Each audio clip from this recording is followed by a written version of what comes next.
Ẹjọ́ ta ni mo bá sọ̀rọ̀? Orúkọ tèmi ni Ọmọlára. Mọ́mì ti ara Olúwa. Ẹ ká sọ máa. Ìyàwó Bọ̀dé tó ń fẹ́ ọkọ ẹ̀.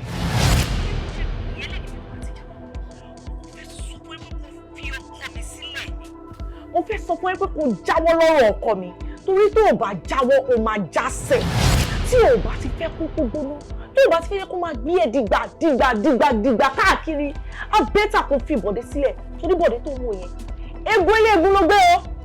Kí lè ló máa ṣe egun eléegun? Tó bá ti lè háyàn lọ́rùn báyìí, ikú ni o. Kò wá ṣekú lásán, ikú gbóná ni. So á bẹ́tà kó rọra fi ọkọ mi sílẹ̀. Ìyálé mi, kò rí bẹ́ẹ̀ o. For real, bẹ́ẹ̀ ṣe ìròyìn ẹ̀kọ́ ló ṣe rí. Mo ti sọ fún Bọ̀dé, mo ní kó mú mi wá bá yín. Nígbà kó tẹ̀ introduce mi sí yín, àti ẹ lè mọ̀ pé mi ni ìyàwó tó fẹ́ lé yín. Òun ló ń fẹ́ ní déni tó ń fọ̀ ládọ́là. Ẹ jọ̀ọ́ ẹ má bínú sí mi. Ẹ wo ìyálé mi ò tó bẹ́ẹ̀ láti lé yín kó ń di ẹrù yín o. Àtọ́ mi ò léyìn o, mi sọ pé kẹ́ dìde o, mi sọ pé kẹ́ kó lé ọkọ yín o, ọkọ ní kẹ́kọ̀ọ́ bá mi sún díẹ̀.